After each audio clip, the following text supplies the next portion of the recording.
The air in that basement was thick enough to chew. No windows, just a single lamp swinging over a table covered in maps and half-burned photographs. My hands were still shaking from the cold when the door locked behind me. 3 men sat there, none of them smiled. One slid a folder toward me. Inside, just one grainy photograph and a time written in red ink. Nothing else. No explanation. No questions allowed. I remember thinking, this isn't an assignment. It's a countdown. The kind that ends with someone disappearing. Maybe me. We didn't shake hands. We didn't even look at each other when I stood up. Outside, the snow kept falling like the city had no idea. Before I regret saying any of this, hit that like button. Subscribe if this already feels wrong. And tell me what city you're watching from. And what time it is. West Berlin, January 1979. The room smelled of damp paper and cigarette ash. In the corner, a rusted radiator hissed like it was trying to join the conversation. I sat with the folder in front of me, unopened, while a clerk in a wrinkled uniform pretended to sort through a stack of weather reports. His eyes kept flicking toward me, then away, like he knew exactly what was in that file and wanted nothing to do with it. When I finally opened it, I saw coordinates. No explanation, no header, just numbers written in blocky pencil strokes. A map lay under the glass on the table. West Berlin, sliced into sectors, arteries of streets, and shadowed alleys. I traced the coordinates with my finger. They led nowhere public. That was my first warning. Behind me, the chief of station leaned in close enough for me to smell his aftershave. His voice dropped to a whisper. It didn't arrive. No further context, no names, just that. He pressed a folded slip of paper into my hand. Inside, a time and a single phrase no one else knows. I kept my expression flat, but my mind was already sifting through possibilities. Shipments sometimes got delayed. Sometimes they went missing entirely. But this wasn't grain or fuel. And the fact that no one else was supposed to know told me it wasn't meant to be found in the first place. The chief walked away without looking back, leaving me with the map, the coordinates, and the hum of that dying radiator. I studied the sectors, mentally noting every access point near those numbers. The location was buried in an industrial zone, half of it abandoned, half of it still pretending to function. A junior analyst stepped in, handing me a folder I hadn't requested. Logistics report, he muttered. But the pages inside were blank, except for one. A cargo manifest with a red check mark next to an entry that didn't belong. Someone wanted me to see it. Someone else wanted me to miss it. I left the room without signing anything, walking through the narrow corridors toward the exit. The station felt quieter than usual, like conversations were ending the second I got close. On the wall near the stairwell, a bulletin board held a fresh notice about scheduled power outages in certain sectors, including the one in my coordinates. That should have been a coincidence. It wasn't, and I knew the next 96 hours wouldn't belong to me anymore.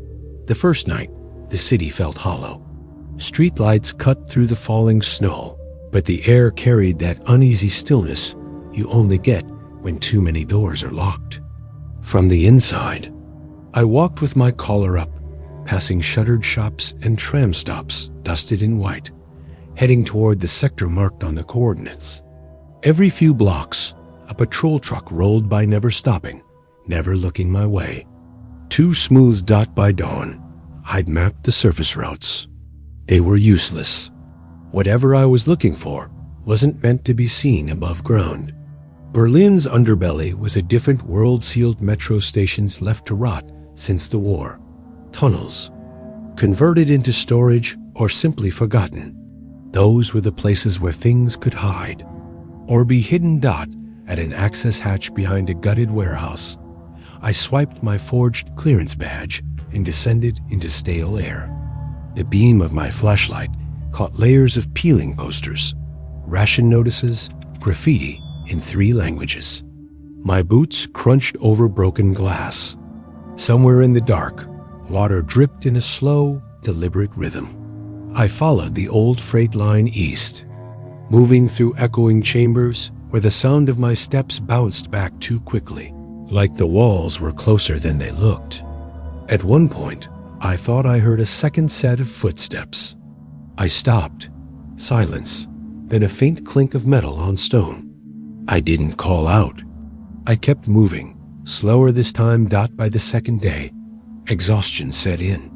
My watch told me time was slipping, faster than the search. No sign of the cargo, but plenty of evidence that someone else was working these tunnels. Recently fresh cigarette butts, footprints in dust, a discarded glove still warm when I touched it. Whoever they were, they knew the layout better than I did. On the 3rd night, I reached an intersection of 4 corridors, each leading deeper underground. I took the left, guided by the faint hum of machinery that shouldn't have been running. The passage ended at a heavy steel door, welded shut. I pressed my ear against it and caught a vibration, steady, mechanical, and alive. Back on the surface, the sky was just a sheet of gray. I had 48 hours left. The city above went about its business, unaware that somewhere below, time was running out. And that's when the snow started falling harder, as if to hide the ground we were all standing. The lead came from a janitor who didn't want to talk. He pointed with his chin toward a row of shuttered storefronts along a back street in the British sector, then walked away without a word. By midday, I was standing in front of what used to be a medical supply depot. Frosted windows, a padlock that looked newer than the frame it hung from. Inside, the air was stale, but warmer than it should have been. My flashlight swept over stacks of wooden crates marked with faded Red Cross emblems. A layer of dust coated most of them except 4. The ones in the far corner, those had smudges, faint streaks, where fingers had dragged across the wood. The tops weren't nailed down, just resting in place. I pried one open. Gauze rolls, antiseptic bottles, surgical tools, all expired by at least a decade. Still, the smell inside the crate was wrong, metallic, sharp, the kind of scent you notice before you realize you're holding your breath. On the concrete floor nearby, a set of footprints overlapped in the dust. One pair small and light, the other heavier, boots with a tread I didn't recognize.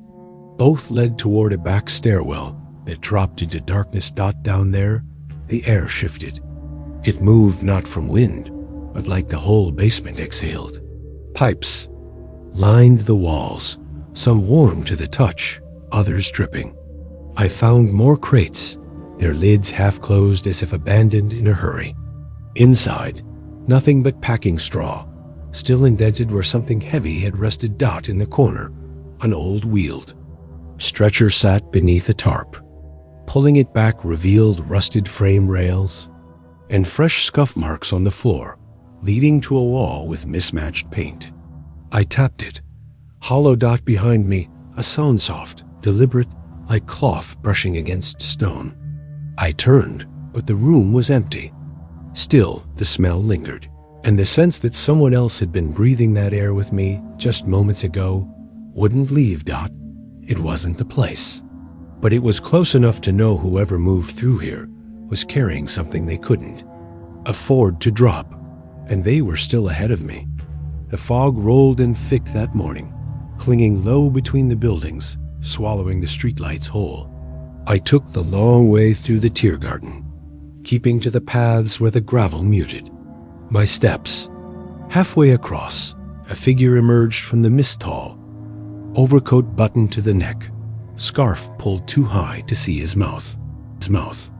He didn't stop, just slowed enough to let a small envelope fall from his pocket as we passed. I didn't pick it up right away. Too obvious. 10 paces later, I bent down, slipped it into my coat, and kept walking without looking back. Inside, A grainy photograph of a man I knew from the other side. We'd traded information years ago in Prague, back when handshakes still meant something. Later that day, I saw him again leaning against the wall of a cafe, smoking like the cold couldn't touch him. His eyes followed me as I crossed the street, not in a way that threatened, but in a way that told me he knew exactly why I was here. We didn't speak. We didn't need to. That night, in a back room above a bakery, another face appeared. Woman I'd last seen crossing into East Berlin with forged papers and a smile too calm for the risk she was taking. She poured 2 glasses of schnapps, slid one my way, and asked if I was still chasing ghosts. Her tone made it sound like she already knew the answer. Between them, they said almost nothing about the cargo, just enough to make sure. I understood they weren't the only ones looking. And in that silence, I caught something else fear, not of what it was, but of who might already have it.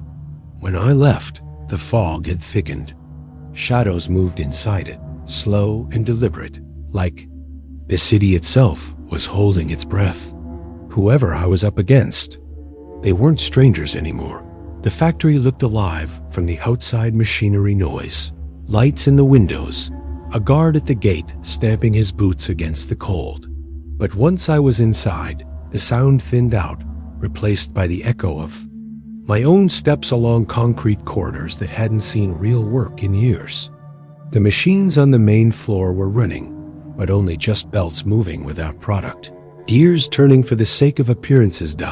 In a storage wing at the far end, I found a door behind a stack of empty pallets. No lock, just a rusted handle. It opened onto a narrow stairwell that descended deeper than the factory's blueprints allowed. I counted the steps. At 23, the air grew colder. At 40, I heard the hum low, steady, mechanical dot at the bottom. A corridor stretched into darkness. The walls were smooth concrete, unmarked, the kind you only see in military construction. My flashlight beam caught dust motes drifting lazily, but the floor was swept clean, as if someone passed through daily. Halfway down, a heavy steel door stood ajar. Beyond it, a series of connected chambers. No labels, no ventilation. In one, a row of empty wooden crates identical to those in the medical depot. In another, a rack of tools wrapped neatly in oilcloth. And then, in the last room, a faint rectangular imprint on the floor, fresh, sharp-edged. Something heavy had been, here, recently moved. On the far wall, a smear of paint didn't match the rest. I ran my fingers over it. Still taggy.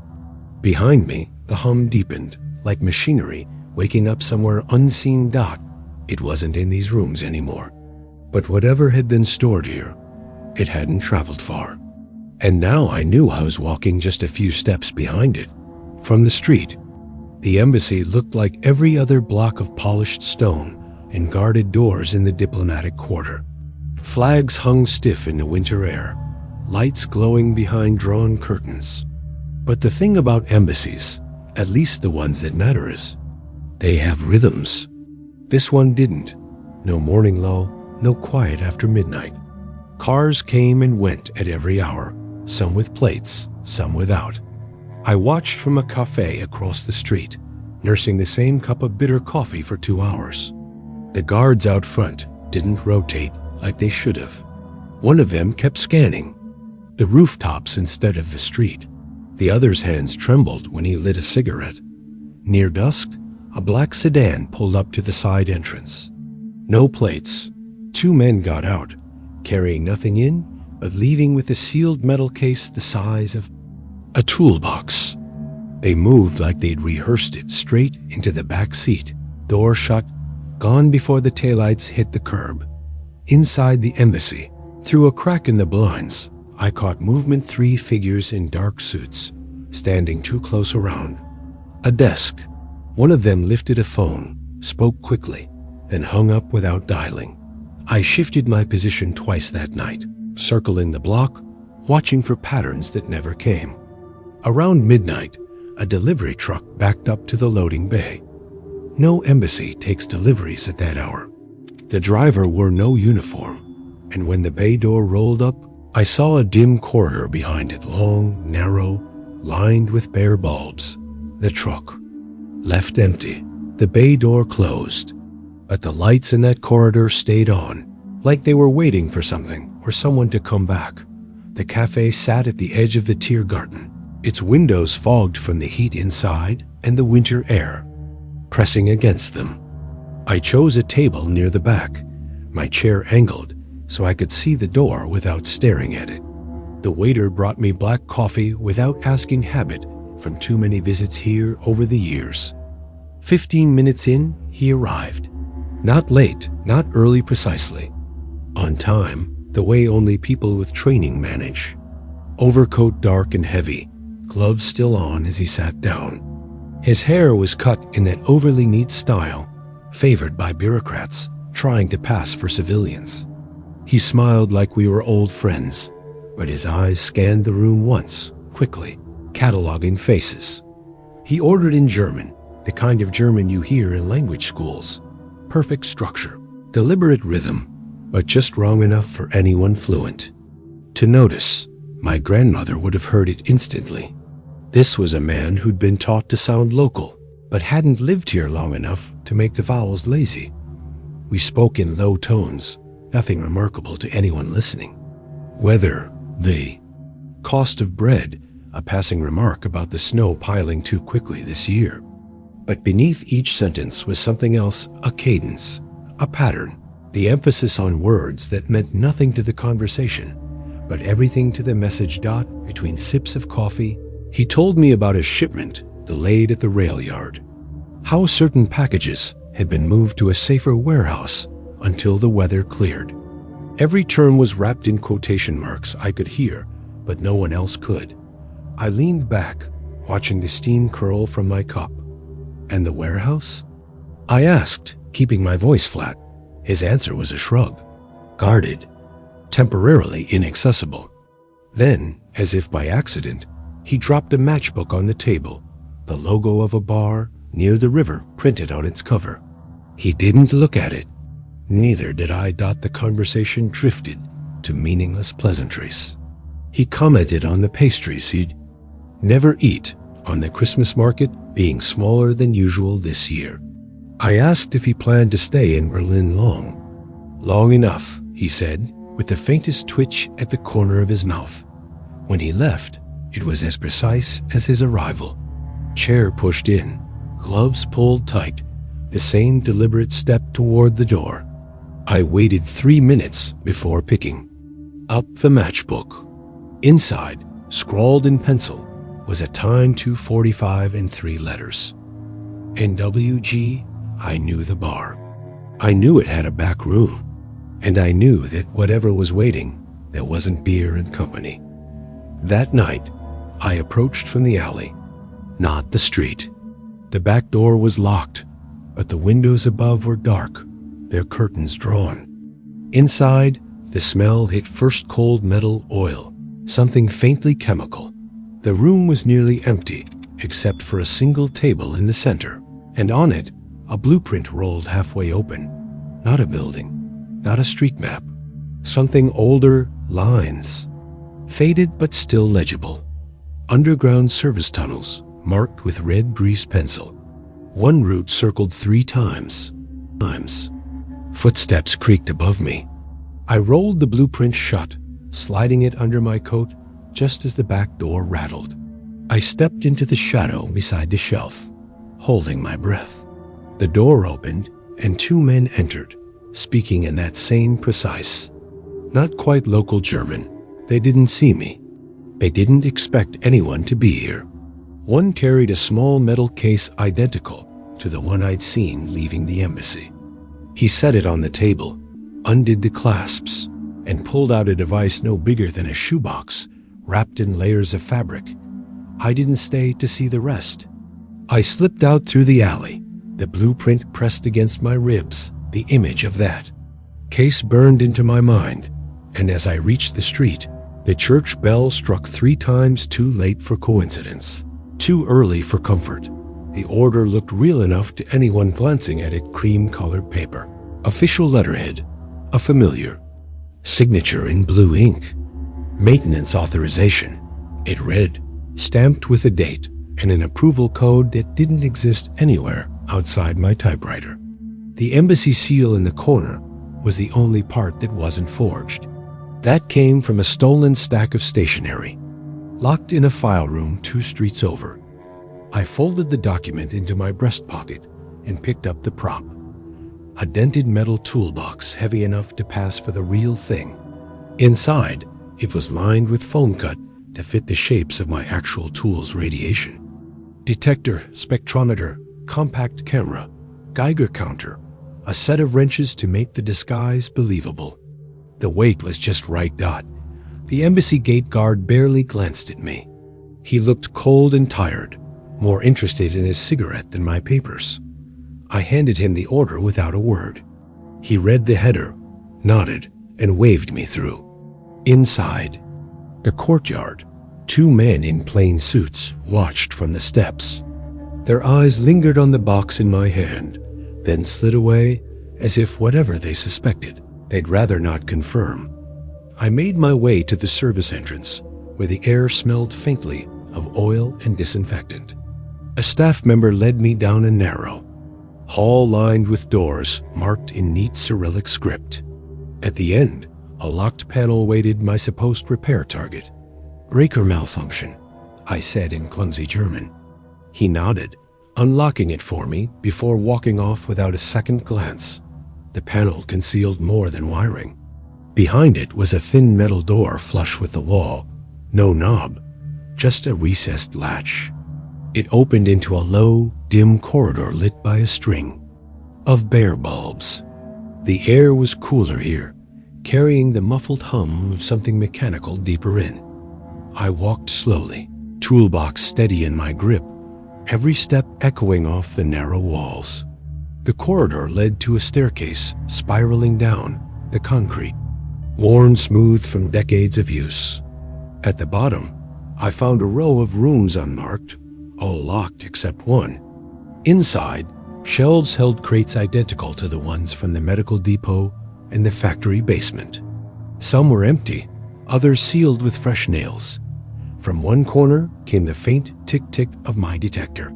I set the toolbox down and flipped the latch. The needle danced background radiation higher than normal, but not dangerous. Not yet. I closed it, slid it back in place, and kept moving. A door at the far end was ajar. I pushed it open with my foot. The room beyond was windowless. Walls painted a dull gray, floor spotless. In the center stood a crate with its lid partially pried loose. The smell inside was sharp, metallic, unmistakable. I didn't lift the lid. Instead, I ran my fingers along the edgewood, still warm from hands that had been there recently. From somewhere above, a door slammed. Voices followed, 2 men, speaking fast, their footsteps coming down the stairs. I killed the light on my detector, slipped the lid closed, and picked up my toolbox. When the first man's shadow stretched across the floor, I was already halfway. Back to the panel. I emerged into the service hall, just as they reached the bottom of the stairs. Neither called after me. They didn't need to. I knew they'd seen me. Back in the courtyard, the cold air hit like a slap. The guard at the gate glanced at my papers again, but said nothing. Outside, I kept walking until the embassy was 3 corners behind me. The weight of the toolbox heavier, now not from the tools, but from what I'd just confirmed. They weren't hiding it far. And whatever was left to move, it would happen. Soon, snow clung to the embassy's gutters as I walked past the next morning, not looking at it, not slowing down. By midday, I was 3 blocks away in a cramped apartment, spreading my notes across a kitchen table, stained with coffee rings.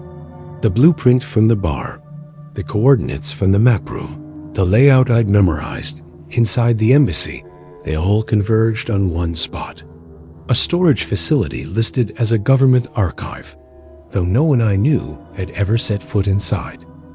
That night, I used the service tunnels again, entering through a boarded-up stairwell behind an abandoned bakery. The air was damp and carried the faint tang of fresh paint. After half a mile, the tunnel met a wall of new concrete, smoother than anything from the war era. My fingers found a seam, a push-nothing, then a pull, and the slab shifted just enough to let me slip through. Beyond it, the space opened into a vast chamber. Fluorescent lights buzzed overhead, reflecting off bare concrete walls. At the far end, a section of the wall gleamed under. A fresh coat of gray paint, the edges still feathered where the roller had stopped. The smell was unmistakable. Someone had been here less than a day ago. In the center of the room stood a large rectangular object under a canvas tarp. My pulse thudded in my ears as I approached. The tarp was stiff with cold, its edges weighed down by bricks. I lifted one corner, metal, smooth, cold, unmarked except for a faint rectangle where a plate had been removed. The silence was heavier than the air itself. Not the stillness of an empty room. This was the kind of silence that felt deliberate, as if the space was holding its breath with me. My detector, pulled from the toolbox, gave a slow, steady click, higher than normal. Enough to know exactly what I was standing over. I crouched to check the floor. Fresh scuff marks radiated out from the tarp's edges, like it had been slid into place recently. A few feet away, a dent in the concrete where something heavy had been set down, then moved. Footsteps echoed faintly from the corridor. I froze. The sound grew louder, 2 sets, measured, deliberate. I dropped the tarp back into place and stepped toward the freshly painted wall. My hand pressed against it hollow. I found a crack at the base, ran my fingers along it until they caught on a gap just wide enough for a tool. The steps stopped. Silence. Then a voice in the same not quite local German I'd heard at the cafe. "Ales gut?" Another voice answered, lower, too far to make out the words. I slipped behind a stack of crates and waited. The 2 men entered, their shoes scuffing lightly on the concrete. One circled the tarp, lifting a corner and letting it fall. The other walked to the wall, tapping it twice before stepping back. Minutes passed before they left, their voices fading into the corridor. When I was sure they were gone, I returned to the wall. My pocket knife slid into the gap at the base, flaking away soft paint. Beneath it, a rough weld line. This wall wasn't original. It was a cover. I didn't have the tools to break through without noise, and staying longer meant being found. I retreated, marking every turn in my head, counting paces, noting sounds. The hum of machinery in the distance, a faint dripping somewhere above, the echo of my own breath in the cold air. Back at street level, the city seemed indifferent to what sat below its feet. Cars rolled by, shopkeepers swept snow from their steps, and the air smelled of roasted chestnuts from a vendor's cart. I kept walking. The image of that tarp burned into my mind, along with the knowledge that I hadn't yet seen the worst of it. I went back 2 nights later, carrying nothing but the essentials, no camera, no radio, no papers that could be traced. To me, the streets were quieter than usual, the snow muffling the sound of my boots. I entered through the same boarded-up stairwell, slipping into the tunnels like I'd done 100 times before. The chamber looked exactly as I'd left it, lights humming, tarp still in place, the smell of fresh paint lingering. This time, I didn't waste a second. I pulled the tarp back fully, revealing the Warhead.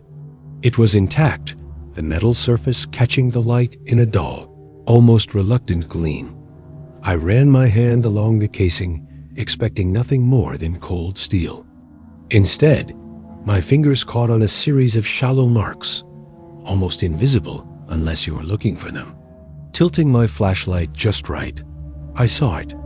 A number sequence scratched in by hand, not a manufacturer's engraving. This was deliberate and recent.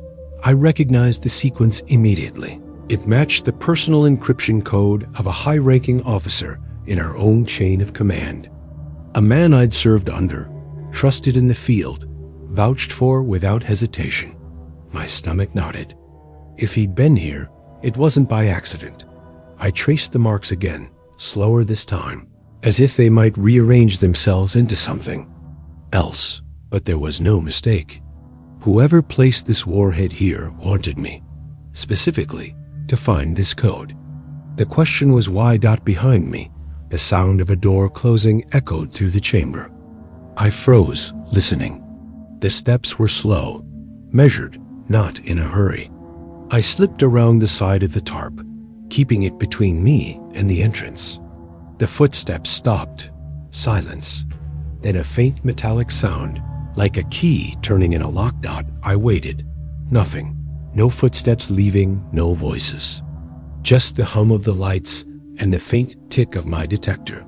When I finally stepped out, the entrance was empty, but the padlock on the door was new. Someone had been here while I was inside and had locked the only obvious way out. I didn't. Panic. I knew the tunnels better than most, and there were other ways up ways that hadn't been on the blueprints in decades. I found a ventilation shaft at the far end of the corridor, pried the grate loose, and crawled in, the metal groaning under my weight. By the time I emerged into the alley behind a bakery 2 sectors over, my gloves were torn and my coat smelled of rust and dust. The code still burned in my memory, heavier than the warhead itself. It wasn't the enemy who put it there. It was one of ours. And that meant the real danger hadn't even started yet. I didn't go back to the chamber. Not yet. First, I needed to know why a man with that rank and that access would risk everything to plant a warhead in a place only a handful of us could reach. The answer came from a contact in the French sector, a man who made his living listening to conversations he was never supposed to hear. We met in the back of a cinema during the late showing of a film no one cared to watch. The sound of the projector drowned our voices. He passed me a folded sheet of onion skin paper without turning his head. On it, a list of names and 2 dates. The names were all NATO. The dates matched the warhead's arrival and the day it vanished from official records. According to him, there was to be a meeting off the books, no minutes, no press. A negotiation with another allied bloc, not the enemy, but an ally too big to confront openly. The warhead was to be the bargaining chip. No missiles fired, no cities flattened, just the quiet leverage of knowing you could. I asked him who initiated it. He hesitated, then said the name I'd been avoiding since I saw that code. My former commanding officer. The man who once told me that in Berlin, loyalty was worth less than the paper your orders were typed on. The plan, as far as my contact knew, was simple. The warhead would be revealed at the table, proof that we had what they wanted, in exchange for concessions neither side would ever admit to. But something went wrong. The other side pulled out. The meeting never happened. The warhead was left where I found it, too dangerous to move, too valuable to destroy. I left the cinema without looking back. The streets were slick with melting snow, and every shadow felt like it was watching me. If the exchange had been called off, someone would be cleaning up loose ends. And in this city, I'd just become one. That night, I sat in my flat with the lights off, the code running through, my head like a song I couldn't forget. I thought about going to my superiors, about putting the evidence in front of someone who could act on it. Then I thought about the blank pages in the embassy files, the fake signatures, the guards who looked the other way. By dawn, I knew the tone. Truth. Reporting it would only bury it deeper. And the man responsible would still be shaking hands in public, smiling for cameras, wearing the same badge I once saluted. So I locked the papers in a box, slid it under the floorboards, and waited for the call that would tell me what to do next. It never came. I brought the Warhead back the same way it had been taken quietly, with no record, no witnesses, no questions asked. A skeleton crew from our side met me 2 levels underground in a storage depot officially listed as empty. They didn't wear uniforms, and they didn't use names. One man signed a clipboard, another sealed the crate. The last one just stared at me, like I'd wandered too far into a room I was never meant to see. No speeches, no good work. Just a curt nod and the sound of heavy locks sliding into place. When the lights went out in that depot, it was as if the Warhead had never existed. I walked back through the snow, coat collar up, hands deep in my pockets. The streets were alive again. Vendors shouting over the hum of trams, school children laughing in clouds of breath. None of them knew how close their city had come to becoming a rumor whispered over Ashdod back at my flat. I opened the floorboards and slid the papers, the matchbook, and the torn blueprint into the gap. I stared at them for a moment before covering them again. They belonged to a truth no one would believe, a truth no one would ever ask about. On the mantel, a photograph of my old commanding officer stared back at me, the same easy smile he wore when the code was still just a series of numbers. In my head, he'd go on receiving medals, shaking hands, being introduced as a man who'd kept the peace. And I'd be the only one who knew what he'd nearly traded to get there. That was the last time I carried something that dangerous through this city, not because I refused, but because they never trusted me with it again. The snow had stopped by the time I finished telling it to you. Street outside's gone quiet, even the radiator's given up. You want a neat ending, I know. Something that ties it all together, lets you sleep. But Berlin doesn't give you that.